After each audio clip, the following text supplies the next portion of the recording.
بسم اللہ الرحمن الرحیم۔ پیارے دوستو السلام علیکم۔ آج کی اس ویڈیو میں ہم آپ کے سامنے صحابی رسول حضرت ابوذر غفاری کا مختصر تعارف پیش کریں گے اور بتائیں گے کہ حضرت ابوذر غفاری کی وفات کیسے ہوئی۔ حضرت ابوذر غفاری کا اصل نام جندب بن جنادہ غفاری تھا۔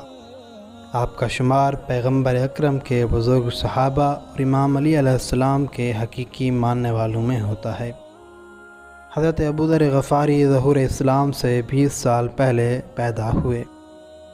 آپ کے والد کا نام جنادہ تھا اور والدہ کا نام رملہ بنت وکیہ تھا۔ مورخین نے لکھا ہے کہ حضرت ابوذر غفاری لمبے قد، گندمی رنگ، نحیف جسم، سفید بال، سفید داڑھی اور صحت مند جسم کے مالک تھے۔ بعض منابع کے مطابق آپ کا زار نامی ایک بیٹا تھا اور اسی وجہ سے آپ کی کنیت ابوذر بن گئی۔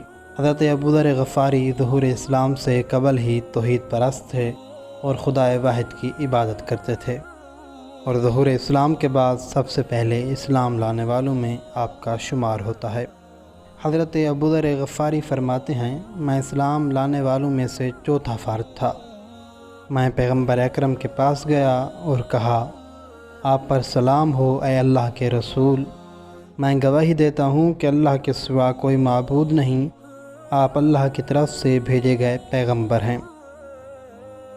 رسول اللہ صلی اللہ علیہ وآلہ وسلم نے آپ کے بارے میں فرمایا، روئے زمین پر ابوذر سے زیادہ سچے آدمی پر نہ آسمان کا سایہ پڑا ہے اور نہ ہی زمین نے کسی ایسے شخص کو اپنے اندر جگہ دی ہے۔ حضرت ابوذر غفاری حضرت علی علیہ السلام کی خلافت کے داعی تھے اور حاکم وقت کے خلاف احتجاج کرتے تھے۔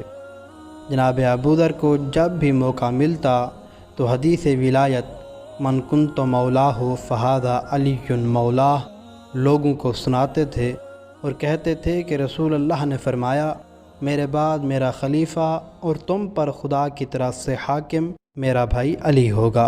حکام وقت نے نقل حدیث پر پابندی لگائی، جس کی حضرت ابوذر غفاری نے مخالفت کی تو حاکم وقت نے آپ کو شام جلا وطن کر دیا۔ شام میں غریب شام سے حضرت ابوذر غفاری کا اس بات پر اختلاف ہوا کہ تم مال جمع کرتے ہو، فقراء اور یتیموں کا خیال نہیں کرتے، اس طرح مال جمع کرنا سیرت نبی اعظم کے خلاف ہے۔ حضرت ابوذر غفاری کی ان مجاہدانہ باتوں کی وجہ سے آپ کو دوبارہ شام سے مدینہ بلوا لیا گیا۔ حضرت ابوذر غفاری جب مدینہ پہنچے تو حاکم وقت نے آپ کو ربضہ جلا وطن کر دیا۔ حاکم وقت نے حکم دیا کہ ربضہ جاتے ہوئے کوئی ان کی ہمراہی اختیار نہیں کر سکتا، اسی لیے کسی نے بھی حضرت ابوذر غفاری کی مدد کرنے کی جرات نہ کی۔ ایسے میں حضرت علی، حضرت عقیل، امام حسن اور امام حسین علیہ السلام نے جناب ابوذر غفاری سے ملاقات کی اور الوداع کیا۔ بعض منابع کے مطابق مولا علی ہر روز جناب ابوذر غفاری تک کھانا پہنچاتے تھے۔ ربضہ کے تپتے صحرا میں جناب ابوذر غفاری بیمار ہوئے اور اسی حالت میں انتقال کر گئے۔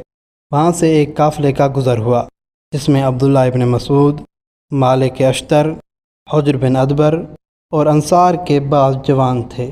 انہوں نے جناب ابوذر غفاری کو غسل و کفن دیا اور جناب عبداللہ ابن مسعود نے آپ کا جنازہ پڑھایا۔